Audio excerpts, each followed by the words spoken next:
Hello and welcome to the Fire Officer Project podcast, a show where we will discuss and learn together about topics specific to the American Fire Service. Come along as we explore areas such as firehouse traditions and culture, the fire family life, leadership, as well as getting yourself ready to be the company officer. This show is for everyone from the rookie firefighter to newly promoted officers. I'm your host, Mark McCurdy. Now let's get on with the show.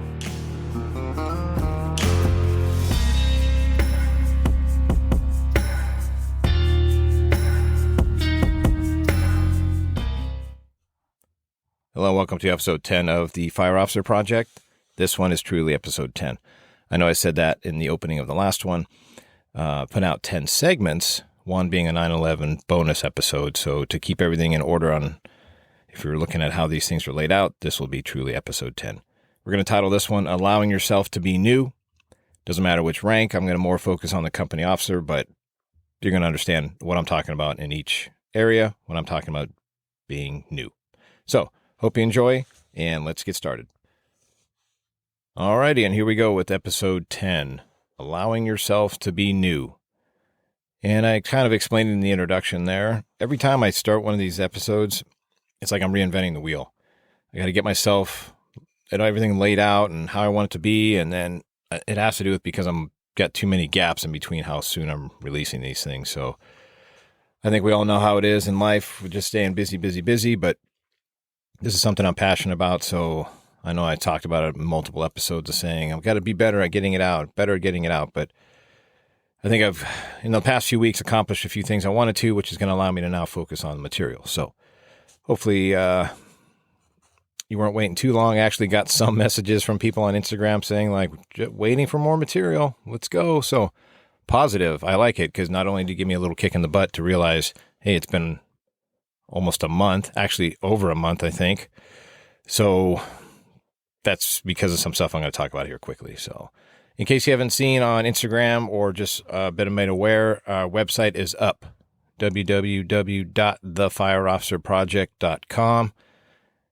Like I said, I'm trying to figure all this stuff out myself. It's actually just a little bit of work of getting a website, getting your domain, getting a host, all these things. So there's the website there. And I'm pretty proud of what I've done so far. I mean, maybe there's a ton I could do, obviously. So if you have experience in that web design or things like that, that maybe aesthetically looks better or something I can do, then go ahead and shoot me a message. But it's got a lot of things on there. Not only like a little bit of a bio, it links all the podcast episodes on there. There's even a blog. So I'm going to start typing some things out. That's kind of like a side bonus thing, and maybe some ideas that I fill in the holes after I do these episodes and then realize, oh, I wanted to talk about this. It gives me a platform to go back and blog or type and write it down there as well. There's a calendar link. As I had described earlier, there's going to be a way that you can click on the calendar. I put up there what days and times I have available. So in between my days off and time, I kind of put some hours. So it'll be in the morning after I get home from the gym, before I go to pick up my kids if I'm home, or whatever it may be. I have a schedule up there you can click on. It sends me a notification. It's 30 minutes. And it doesn't. And then once you click on that and tell me that's what you want to do based on those days, then we can figure out if we want to do Zoom or FaceTime or phone call or however you want it to be. And we can talk about anything. We can talk about this stuff, any topic I've talked about here, ideas or questions you may have about promoting. That's what I'm putting myself out there for to do. No charge, nothing of that nature. I'm just willing to pass on some information. So there's a link there for that. I even have a little link that says donate. And all I'm saying there is if you feel like you're getting anything out of it and you want to donate a little bit, that's great. I've had a few people already do that, which I highly appreciate because it's allowing me to buy some more equipment a little bit sooner than when I'm trying to budget for everything else. But because I want to expand this now I've had requests to go places and people want to talk about certain incidents. And I just think that who just wants to listen to me the whole time? So I think interviews are going to be a big thing. So that's what's been allowing me to do that on those donations. But ultimately, it's not a monetary thing to me. What I get out of it is if you share these episodes with people or just kind of talk about it, that's huge for me. It's like word of mouth is just this grassroots type thing that's spawning off. So And the more I do research, the more I realize there's a handful of other people doing the same thing I'm doing, way farther down the road than I am, with classes and some people teaching at FDIC and things like that, which is great. I'm not there, but it's kind of motivating to see where it can go. So you want to check out the website, check it out there. A couple other things. I'm going to start putting pictures and all kinds of things up there. And as it expands, it just grows. So it was a way to start. So that is all set up there. My next thing I got to do is LLC or sole proprietor, that kind of thing. But that's just business things I got to figure out. More so, I just like literally sitting down, building the program on GarageBand and recording this episode. So that's what I really like to do. But I also need to pay attention to the background where I can stay organized and things of that nature. So anyways, been getting, like I said, a few messages on Instagram, have some dates set up with some people in the next few weeks that we're going to talk about their promotion.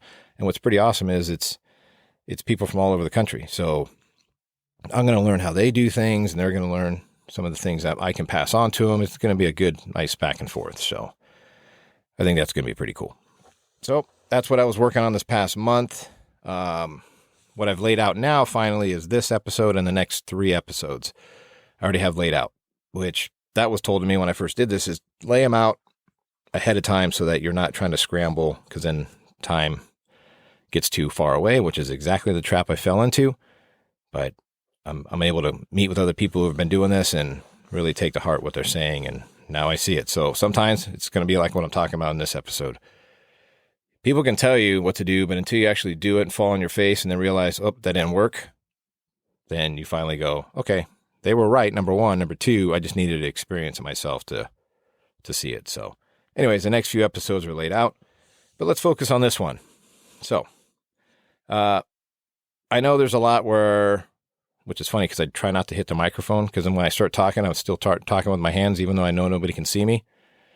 So I try not to bump into things, but once I get going, I don't edit this thing very much other than to compress some spots where I may pause or have to push pause to cough or do whatever, but there isn't a lot of editing, so I kind of just freely flow with it. So occasionally you hear me stop and maybe have to get a drink of water. I'll try to pause the recording so you don't have to listen to that, but it may glitch here and there. Well, that's just because I just want to get the stuff out. I don't want to sit there in long post-production and try to make it work, sound professional yet. One day maybe I'll get there, but anyways. So, allowing yourself to be new. That's the topic I want to mention, and we're going to talk about that. Then about a month ago, I put out a question, a little bit longer question on Instagram, asking for what kind of material or what kind of topics do people want to hear. So I took one from that group. I'm going to talk about it. So that'll be the second half of this. And what else? Yeah, that's pretty much it. It's just going to be talking about being new, question from the audience type thing, and then we'll wrap it up. So, being new. Now, obviously, my main focus is on company officer and promoting, but that's just because that's what I'm passionate about now. But it's not like I didn't start out explorer, reserve firefighter, probationary, engineer, and now captain. Those are all different phases that you work up to that you're new, right? No matter what rank you bump into or bump up to or promote into, it's new.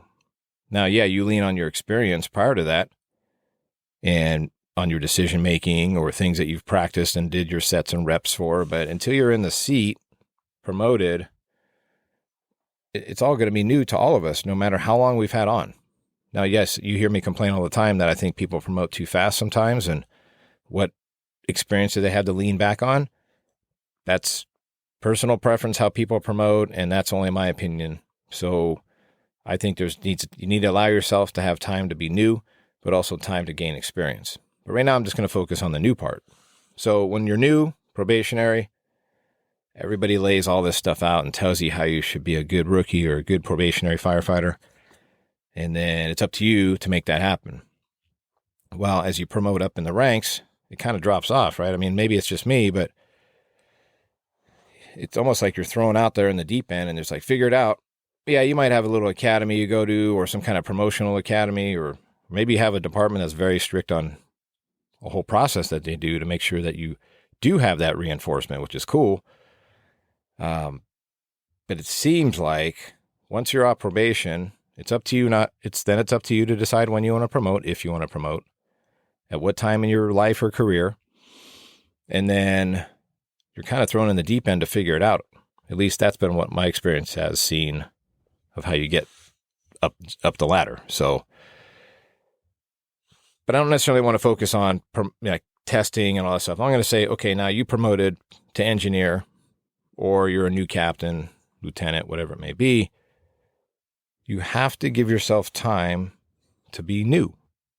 It's not like you get in that seat and all of a sudden you turn it on and it's like, oh, easy, I got it. It's completely new as soon as you sit in that seat. Day one, and I even tell people it's going to be uncomfortable and you're not going to feel like you know what you're doing right for a few months. Maybe the whole 6 months if you're on probation, 6-month probation for promoted rank. So right now I'm just going to focus on the company officer stuff. It takes time, right? It takes time to learn all the new things you need to know. Same thing when you become a driver, apparatus operator, engineer, whatever your department calls it. You got a whole new thing to look at, but it's also motivating because you're like, all right, I'm doing something new. So you're excited to do something new, but you also have to realize you just have to give yourself time to make mistakes, to learn new things, to experience that seat and what's going to happen. We rush and think we need to have all the answers right away, but sometimes you can't. Now, the day-to-day stuff, yeah, you probably should know how to put your personnel on duty and get them paid and all that stuff. But even that, you haven't seen every situation prior to being promoted. So there's going to be bumps on that as well. Just on those, it seems like we give ourselves time to learn from, because it's not mission critical usually right away, like life or death, usually the admin stuff. But we want to know, and sometimes the dangerous one is the person that thinks they know everything, right? Really young into it, and they think they got it wired, and you probably all can picture who that is. Whether it's a front or whether they truly think they know it, one of those is dangerous, right? So, or both, maybe. So, allow yourself to be new. What was I going to say here? So I'm looking at my notes as I go. So you got to allow yourself to be new. Then you got to allow yourself to screw up. And the only way, if you can control it, is to try to get to a busy spot. Sets and reps. You're going to hear the same thing from me. And I think you already know this. It's not like I'm creating something mystical that, oh, I never thought of that. Of course it's sets and reps. We learn by muscle memory. We learn by mistakes and just repetition. If you can figure out a way, or if your department allows for you to get to a busy spot, cool. But sometimes, even in our big department, you can't control that. It's almost like a lot of the new people that promote go to the slowest spots that nobody wants, unfortunately, usually, until you have bid rights or a time where you can, you're in a temporary spot, whatever it may be, before you can actually get to where you want to be. So even if you can't control and you get into a spot that's not as desirable as where you'd like to be from the get-go, run with it. Learn something new in that area, because you probably wouldn't bid there. There's probably something unique about it, but you never know. In my time in the fire service, I've learned one thing for sure. Things burn in any district. There's a reason there's a district for it, for the fire department, because stuff burns. Frequency is what the difference is. But I pretty much have worked quite a few stations in our large department, and I guarantee there's been a fire in every one of those districts. No matter how slow it is, eventually, it may be once a year or once every 5 years, but they're eventually going to have something. It's up to you to take that time, even when you're there and you're like, I don't want to be here, to just make the best of it. So all I'm trying to say is pump the brakes a little. Each day, learn something, master your craft, go through those reps. And yeah, you're going to have a lot more time maybe to sit in the office and be bored and watch videos or read books, but you also have plenty of time to get out there and physically do some work. Because also in our department, and probably most, there could be times where you're newly promoted, the firefighter may be new, the engineer may be new, use that time for all of you to learn in different ranks and pass on your knowledge. There's always new things that are coming up from the probationary people that are getting on the job that is new. So you can all learn from each other. So not only is it allowing yourself to be new, but time, right? So time to just get those slides in the carousel, to let those experiences happen. And then you realize, well, I should have said that on the radio. I should have said this. I like that I did this. So don't constantly beat yourself up. Remember the things that you did well and correct the things that like, oh, I shouldn't have said that. Or that sounded dumb on the radio.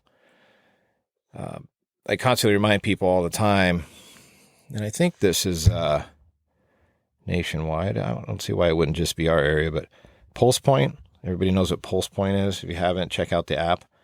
You can set it up for areas around you to be notified when structure fires, brush fires, TC traps, things like that go out. I think it mainly started when it was a way to alert people if you were close to someone that needed CPR. There was even a component for that. So even if your area doesn't have Pulse Point associated with their dispatch system, look into it. It's pretty impressive because the cardiac arrest part of it is pretty cool. You can get an alert if you're within a vicinity. I don't know how close, but you have to be pretty close to somebody that's in need of CPR. And it kind of pinpoints where. But anyways, my point is that a lot of us have this alert set up in our area. It's linked to our dispatch as well. And we see a brush go out or a structure fire. And then you have the little apps or the Bofang radios you can buy off of Amazon and program. And not only are the people on duty that day listening to your size ups and what you're saying on the radio, but there's people all over the world, technically, that could listen to your size up and everything. So I try to jokingly remind people that could happen, but who cares? Just do your thing, right? There's still things that I say that I'm like, why did I just say that? And that's been 5-6 years as a captain, and I still go, ugh, that was dumb. Why did I say that? And that's just constant learning. It could be something I've never been thrown at. It's been thrown at me, and, let me think about this, how I'm going to say it. So things like that. And where I think this comes from is we're constantly trying to move on to the next thing. We're not staying in the moment. I don't know about you, but I have to physically tell myself all the time to stay in the moment, right? Like enjoy what you're experiencing, not only if it's not just work, because I don't want to constantly talk about work stuff, but even family, right? Like you're always thinking about something that's going to happen tomorrow or a thing you need to do next week. And sometimes it's hard to just focus and stay in the moment. And I notice that a ton now that I've had 2 kids and they're getting older, and my oldest is 11. It's crazy. It's gone by, and people tell you all the time, oh, it's going to go by so fast. Well, they're right. Because now I get not worried, but concerned that I really have this summer and maybe 6 more summers with her before she may go off to college, or maybe I have less time than that before she says, pound sand, and I don't want to hang out with you. But right. So each day that I'm home, I try to make awareness of staying in the moment and just enjoying what they got going on, even when they're being a pain in the rear and you're trying to teach them some life things and it's being difficult. You still just have to enjoy the moment.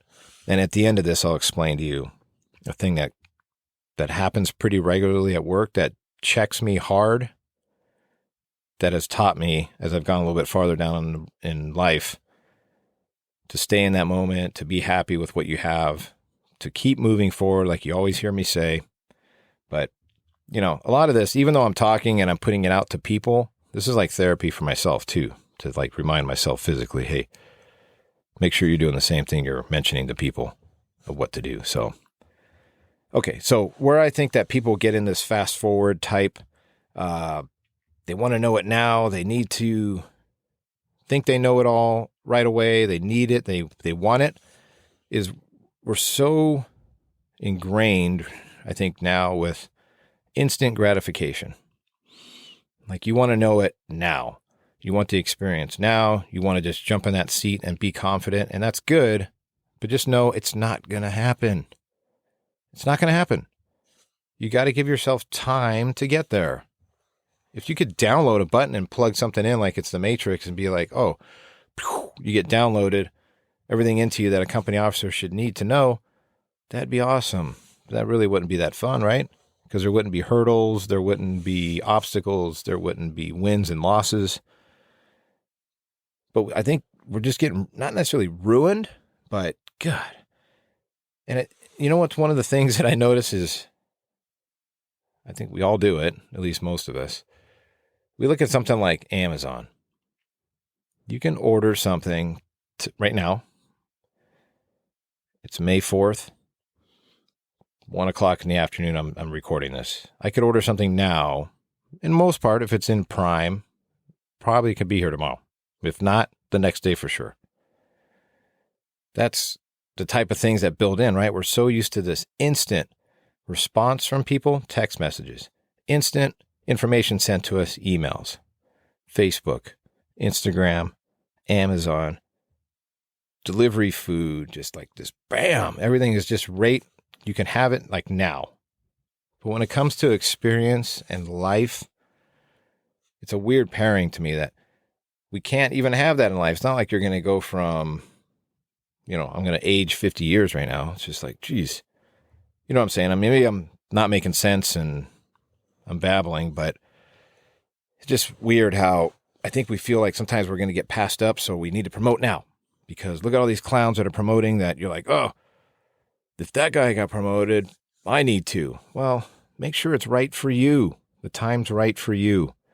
Sometimes I think we get wrapped up in thinking we're going to get skipped over, but maybe. Yes, in smaller departments, it's tougher. I understand. I worked for a smaller department before. 4 or 5 people would take the test and 1 or 2 would get promoted. I get that. I understand that. But until you feel like you're ready or you're on a trajectory path to be ready, don't worry about anybody else. Worry about you. I brought it up in other episodes. Yeah, if you want to be the fire chief of your department, you probably got to be on a little bit faster trajectory, a little bit faster pace.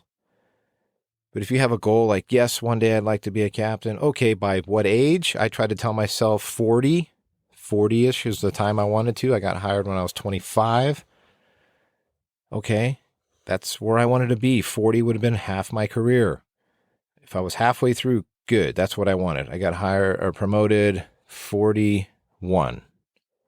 Okay, that was kind of my goal. And if I stayed where I'm at now, I still have another 8 or 9 years. Still half of my career would have been as a captain. Now other people say, oh, don't you want to keep promoting? Well, I don't know. I don't think so. For me, I'm good where I'm at right here, but that's the time frame I'm trying to look at, right? On one aspect, we went instant gratification and everything's on fast forward, but when you do the 30,000 foot view, you're like, goodness, if I promoted with 10 years and I really didn't want to go much farther, that's 20 more years that you're going to be sitting in that right front seat. Now, maybe, yes, you could do 40-hour things. You could do other projects. You could promote farther, but you know what I'm getting at. So I just think sometimes we get ruined by how fast life comes at us and the ability to order things and just have everything at the touch of your hand or fingers, that it doesn't always line up with every part of our life. And then we're like, what the hell's going on? So, and I had to relay this story. Last weekend, my oldest was playing softball, her normal thing with her travel league. And they're 11-year-olds getting ready to finish up the season, go to the 12U level. So we watch 12U softball games, and you can see it in their face, like they're frustrated. And at least my oldest is when I talk to her. She's like frustrated right now because she wants to be bigger, and she wants to be taller, and she wants to be stronger, which I try to tell her, look, you're almost there. Don't rush it. Enjoy the time with your friends now. Learn every game. Yeah, okay, you had a rough day today. Okay, I know it sucks.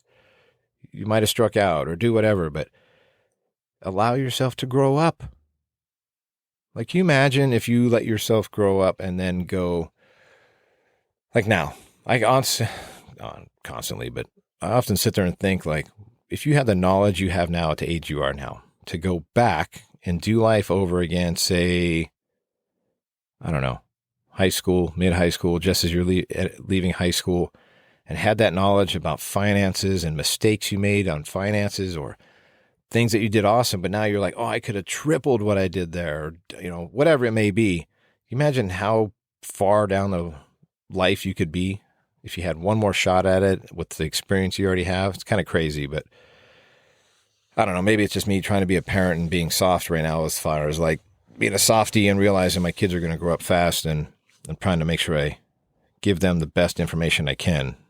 It's a great thing about this job, right? So you're home, and there's times where you're not home for a long stretch, but when you are home, you get to see a lot, which is good. So I think that part's cool. But anyways, I try to tell her, like, let yourself have time to be new at the sport, but also to grow up. Just give yourself time. It's going to be okay. But, I couldn't imagine growing up as a kid now. Like, we're struggling with my 11 and 12-year-old who constantly wants a phone. And I shouldn't say struggling because we just tell her no, but to explain it to her, like, you don't need one right now. Okay, and here's why. So, anyways, let me think here. Let me look at my notes. Okay, so I always say keep moving forward, do that type of stuff. So I don't want to say like, oh, I have plenty of time to get where I want to be. Fine line, right? You don't necessarily want to be lazy and say, oh, I'll do that tomorrow. I'll do it tomorrow. I'll do it tomorrow, because we know what that translates to: weeks, months, years. Same thing I did to myself here. Oh, I'll get it tomorrow. I'll work in overtime, and then I'll record the podcast, and then I'll edit it. It's been a month. And yes, I didn't let that one slip a minute ago where I said it was May 4th. Yeah, I'm in that perfect zone. I'm a Star Wars nerd too. I'm just not going to say it because I think it's kind of cheesy. But anyways, make each day count. But remember, you got to give yourself time to be new, to have those experiences. And then guess what? You're going to get to a point where you go, hey, let me help a person that just promoted do the same thing and explain to them things that I've fallen on my face of. So you kind of get the point where I'm talking about. Okay, enough about that. As I said a few weeks ago or a month ago, it might be a bit longer now, I asked people for questions of topics that they would want, and I got quite a few hits on Instagram about it. So this one, let me grab my paper here. This question was asked: how do you motivate less than motivated members to train and get involved with their shift or their crew? And this is from Rich Apple 17 on Instagram. So like I said, I'm going to get to the questions that people sent me, and I'll mention your name if it's on here, because I appreciate you taking your time to respond to me and give me a topic to talk about. So, okay. So how are we going to motivate less than motivated people to train and get involved? Well, it can be a little bit easier to do when you're promoted new to a spot and you go there and you have this person, because you can start off in a little way that I'm going to talk about here, which can make it easy because you're going to set precedents from being brand new. But if you've been promoted for a while and now you've maybe bid to a spot and you had an awesome crew before, but you just wanted to change the view and change stations, and now you walked into a different spot where now you have this person who's like, yeah, they're not, you can tell they're just not motivated to train or do much, or, so I'll break it down in two different ways. When you're brand new, it's easy to come in and kind of set the precedent. For the most part, people are going to know who you are anyway, and they already know what you've done in your past career. So if you're a lazy bum and all of a sudden you're going to come in and drop the hammer, it's going to be a little bit more difficult. And I've talked about that, I think, in the expectation episode or one of them. So there's that fine line, right? You're going to hear me talk about Captain Good Times as well, but it's a little bit easier to come in. If you've already had that reputation that you're the training type guy who's always loved to learn and train, and now you're promoted, well, what do you think the crews are going to expect from you? But if you've kind of been in the middle, okay, you're safe. If you've been somebody who has really not been involved and now you're going to try to drop the hammer, that's going to be the more difficult spot to be in. But let's just say you're the average middle person. You like to train. You don't have to go out every day and do 2 to 3 drills, but it's not like you're the person that has a reputation that you sat in your dorm all day and watch TV and things. So now you're promoted and you're the boss, and now you're going to tell everybody else how to do it. So let's say you're the middle. Okay. A good rule of thumb I think have done, because I was told, is even if you're new or you promote and you've been on and now you switch stations after a few years, because this happened to me, I promoted. was at my spot for 6 months, my first spot. Okay, that's my brand new probation time. Then I promoted out of there, went to another, not promoted out, bid out to another spot that I stayed at for a little over 4 years. And then I'm at the current spot I'm at now for the last year. So that in between time, right? So when I go from my spot that I was at for a while to my new one, I still employ this type of procedure. I don't go in and try to change things right away. I go and I come in and just observe for about the first month. See how the programs run. I don't wait and tell them what to expect from me for the first month. Like I have my SOP, SOGs that I've talked about in previous episode. And I think even when you work at 24-hour overtime at a spot you may never work at again, if that's how big your department is, you still have to relay your SOP, SOGs on what you want done on things. But I'm talking, you give them your SOP, SOGs of how you want incidents to be run. But I'm talking looking at how people do things. How do they maintain the station, the apparatus, training, things of that nature. See how things are run. And I work at a dual company house, so I have another captain, which I like because we have the engine in the truck. And they each have their own drills and tasks and things, and we all work together, and it's great. I have it easy right now. It's like I don't have to deal with this situation where I'm explaining, but I have been in this situation with these type. And so there's that break-in period, right? I give it for like a month. Not only am I letting them see how I operate, I'm watching them. And I think I've mentioned this before in here, but maybe it's because I mentioned it in other classes I teach. It's kind of like the dog park, right? If you've been to a dog park before, dog's running around like crazy, and then the gate opens, another dog comes in, and then what happens? It's like everybody hits the brakes, dogs' heads pick up, they look, come over, now it's the merry-go sniff. Everybody's just sniff, sniff, sniff, sniff, sniff, sniff, sniff. Right? Little bites here, little jabs here, and everybody's running around, then it's, okay, we're good. Everybody runs around. And then a dog leaves or another one comes in. It's like the same procedure over and over. So I always make it seem like the firehouse can be a dog park where no matter what rank or how much time you've had on, people come in and they kind of sniff around and they watch how you do things and go from there. But now you're the boss, though. So you just observe.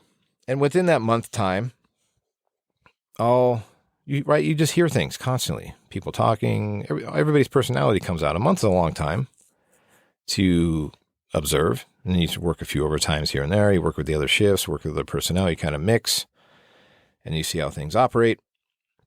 But then throughout that month, I'll try to meet with people individually, the whole rest of the crew, and just talk to them and see, because you can't always, like, you're going to get a lot of information as it is anyway from them driving around and going on calls, and you're asking them, they got family, they got kids, where do they live, things like that. But I want to make sure I do have all that information. Maybe I haven't had time or whatever it may be. I just kind of ask about them. What's their background? What's their goals? It's a lot easier to do that when you meet with them individually than it is into an open forum, because we're all, for the most part, type A's, and you get ribbed if you say one thing. And so I let them have a little moment where it's like, okay. And for those of you that follow Jocko Willink, he's got a good video that I take off of YouTube and I show people. And it's a funny thing about this whole interview. I don't want to necessarily talk about it now because it's worth watching the video. I'll see if I can link it into the show notes, but he's basically talking about this, meeting with the people and taking over maybe a situation that was difficult because he got a couple of difficult employees, and he's talking about this interview type thing within that first month. And he's like, you can't sit there and write notes down like, okay, he has 3 kids and he likes this, because people are going to think you're weird when you do that, right? So you're just trying to, don't write it down is basically what I'm saying, but I'll see if I can link it into the show notes. It's pretty good. But I just meet with them, kind of see what their goals are. Maybe they're getting ready to take the test. They want to take the test. They're on probation. You don't know. So there's daily or monthly things we have to deal with when people are on probation in all ranks. So I got to make sure I'm doing my job for them if they're on probation. So things like that. And then I kind of observe it. So then I go, okay, this person is the one that doesn't like to train, doesn't like to do anything extra, pretty much shows up to work, does the minimum, hangs out in their God, why do I keep saying that? Hangs out in their dorm, things of that nature. Well, instead of going right to that person and go, hey, what's your problem? You can ask around to the other captains that have been around a minute. You may already know this person, but maybe there's something more going on that's creating that behavior. So whether it's stress at home, families, things are going on, maybe this person doesn't get along with this person in the station, whatever it may be, that interview time might be a time that you can breach through that and ask, but it might be too early. So you just have to give them the benefit of the doubt. Like, is there something else going on I don't know about? What's going on with this person? So always explore that avenue before you just go straight to this guy's just a lazy pile of crap and doesn't want to do anything. So there's probably a contributing factor to why this person is the way they work, because I highly doubt they got hired like that, but you never know. Some people slip through the cracks, but for the most part, it's probably not your entire crew that's anti-training. Is maybe just one person. So one thing that I've tried, and it wasn't necessarily because my crew was like I had this situation, but you know that thing where you want your crew to feel like they're being invested into, and they can invest into the crew and they have a say-so and things. So we made a list. My station prior to this, I said, okay, let's make a list of things that you want to train on. You make the list, the crew, not me. Now, yeah, I have a couple things that I personally like. I like forcible entry, auto X, and elevators. Those are like the three things. A lot of times I don't say anything to anybody when I first go to a spot because I don't like to walk in and who does? Hey guys, I'm going to teach you everything there is about elevators because that's my thing. No, I sit back and then somehow it'll get out and people say, oh, you know a little bit? I'm like, yeah. And one day, if you want, we'll go over that. Sounds cool. But, I'm not interjecting what I want on that list. I give them the ability and the time. So, okay, line up. And we're going to, at lineup, one day I'll just be like, okay, I want you guys to make a list of things that you want to train on over the next 6 months. Write everything down. I don't care what it is. And there's those big ticket ones, right? Like auto X. Okay, you got to secure a car and you got to do that's a little more work than just walking a roof, walking buildings, getting a forcible entry pop. But so what? Let them write everything down, and then let's digest and try to figure out how can we make all that work. Give them the buy-in to make the decisions of creating that training schedule. Your department has a training schedule too, so that's why I say 6 months. If they gave you 20 topics, 30, you could probably accomplish that because that's specific to what they want to do. And maybe the department is going to overlap and have the same type training, but you know what I'm saying? If you had department training plus these 30 topics that they wanted to do, that might take 6 months. Excuse me. So let them fill it out. Tell them, hey, bring it back in a couple shifts. Let's all sit down in a lineup in a couple shifts and give them a hard date. Say 3 shifts from now. Okay, 3 shifts from now, let's bring it to the table and let's discuss it. Boom. See if that person kind of throws their hat in the ring on what they want to do. See if that sparks something to get them motivated to try to want to do something. And if it's something they like, what if it's something they're really passionate about, like ropes and knots or something? Okay, cool. Once you find that, run with it. Let them be that person. Maybe they don't like everything else. Okay, that's fine. Let them be that person and give them that opportunity. See if that sparks bringing them around. That's to get this non-motivated crew or maybe a person going. But if you already have a motivated crew, it's pretty easy, right? You just do your training. Like I'm very fortunate right now. My crew wants to train all the time because we have a lot of probationary people, but we also have very motivated. My engineers are very motivated. Newer firefighter that's off probation, but very motivated to teach the other 2 that are on probation. And we're just in a good spot to do that. Both captains, myself and my other captain partner, are very motivated to train. So that's easy. When you have that, you run with it. And there's times where I'm like, geez, we almost exhaust each other. Where every once in a while you just got to take a day off. And you're like, whew, let's take a break because we're doing a bunch of drills. But it is impressive and fun to have that. So that is good. But now I'm talking about what we've already set up. So maybe you have the more senior crew that you're like, oh, this is going to be a little more difficult. Once you get that to be the norm, that's how you operate.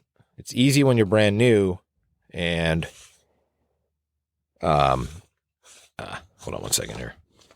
All right. Sorry about that. Had to handle somebody real quick. It's easy when you're brand new to set that precedent of training, like this is how it's just going to be. And people are just going to adapt or they're not. So if you come in that way, good. What's when you try to come in, now you've let that month, 2, 3, 4 months go by and you really haven't trained them much. You haven't, and you've kind of set the precedent of how things operate. And then all of a sudden you want to ramp it up. That's going to be tough. So if you come in new, not only like we've talked about, allowing yourself to be new with everything you're learning, but if you kind of make training the norm, it's going to be a lot easier to just be like that. Well, that's the norm now with you as the captain. That's the norm. So if you've gone everything, you've talked to them, you've spoken to them individually, you've tried to investigate if there's something else that's causing them to have this kind of attitude.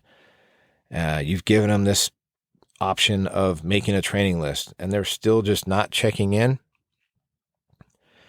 You might have to have a little more serious talk with them about a standard or an expectation and maybe have a little more formal of a meeting to explain it. And then if you still get pushback, I hate to be the one that says you tell somebody maybe you need to move on to some other station because you're moving one issue to another station. Try your best to invest into that person and try to really, really find out what's going on. And you've heard me say it in multiple other episodes. It's uncomfortable. Prepare to be uncomfortable. If you're asking to be the supervisor or the leader or company officer, prepare to be uncomfortable because there's times where you're like trying to talk to grown people about some situations and things happen and it's just crazy. So try to invest in that.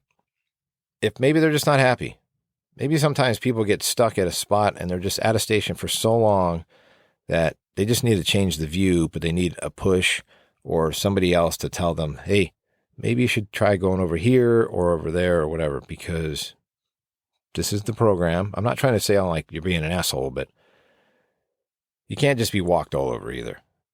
We have a job and a task and a mission that has to be accomplished. So it can be uncomfortable trying to get there. But if all of that fails, I've given you some steps. Call me and then we'll try to figure it out together, or lean on a friend and go, all right, I've done all of these things. Not that I'm saying this is the only answer. I'm not saying that. I'm just saying here's some options for you. Then there's something else that's going on that needs to happen. So, all right. Like I said, I got my current crew and even our whole department. It's just, we're so young right now. The past few years, we've just been hiring class after class after class and then promoting quick and people retiring. It's crazy. So it's very easy for us to drill because the probationary firefighters have drills they have to do anyway. So it's not like I'm standing out there leading drills or the other captain or the other engineers. The probationary people have drills.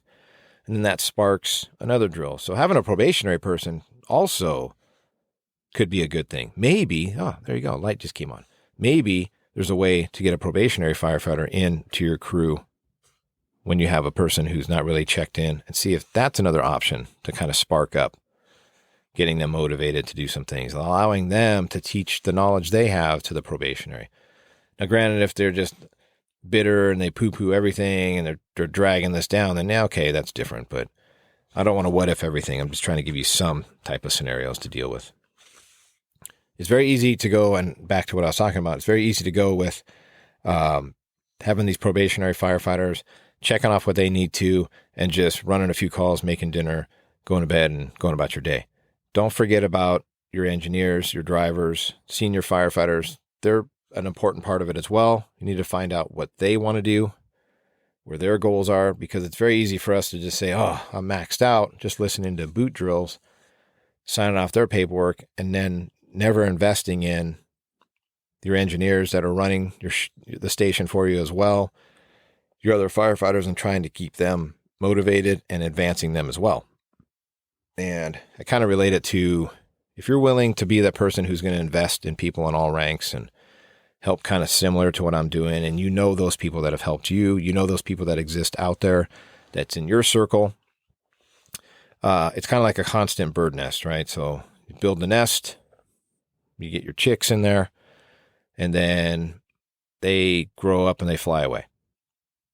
And I've kind of noticed that the biggest one I've had as a company officer is the 2 engineers I had when I was at my spot for 4 years.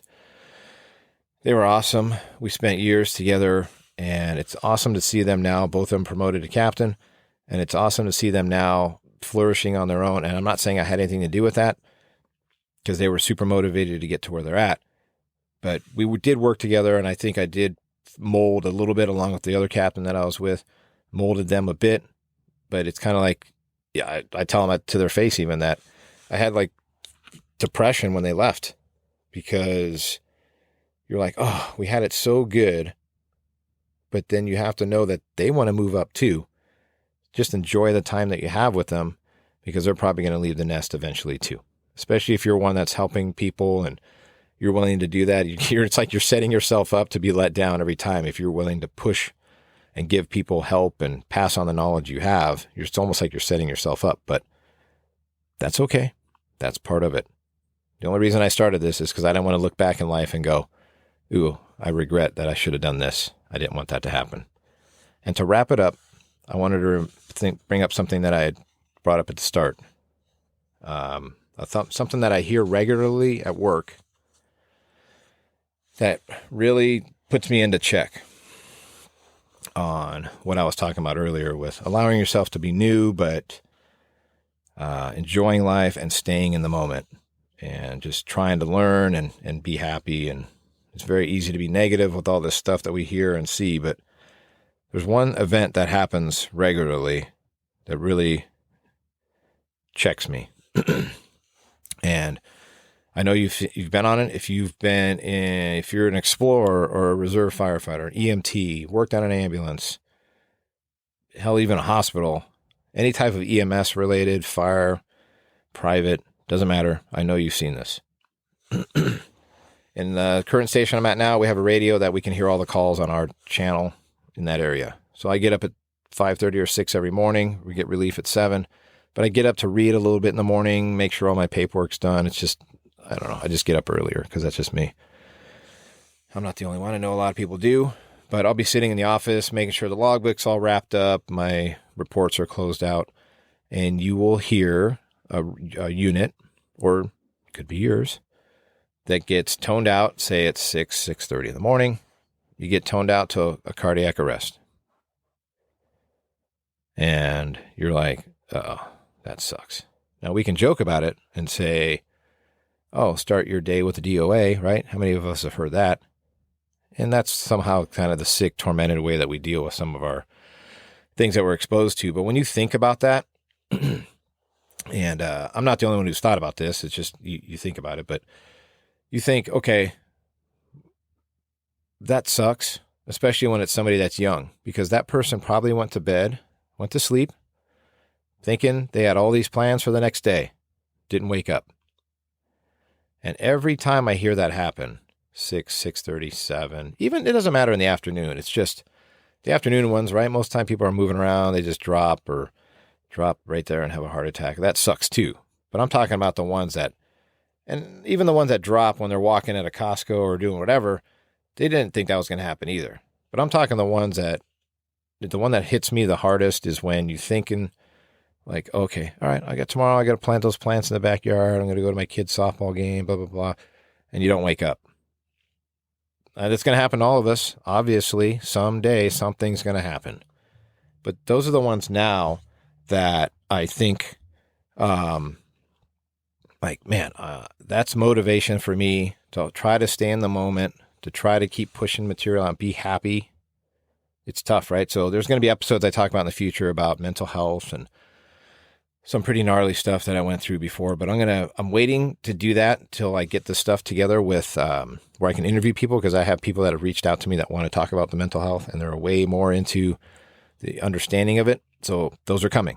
Believe me, that's coming. But I don't know. I don't want to leave you on a sad note, but I'm just saying those are the things that I think and see that go, okay, stay in the moment, keep moving forward, be happy with where you're at, live like today's your last day.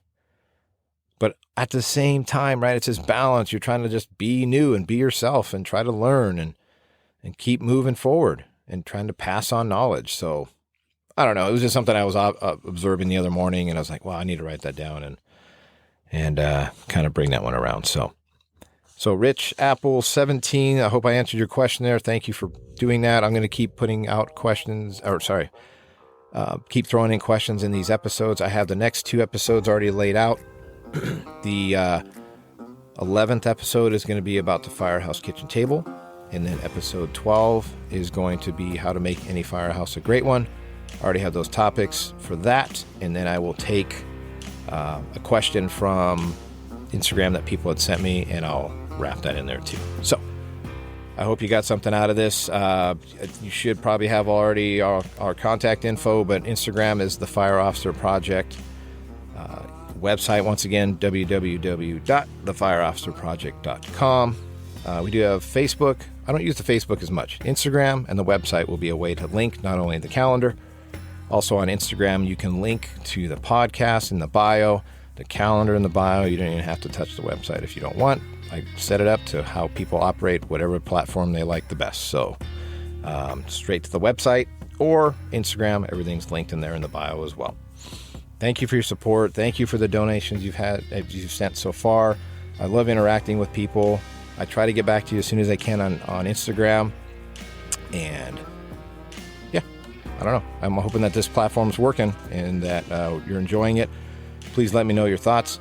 If you can, share it on to others. I would appreciate that very much. Have a good day, and we'll talk to you later.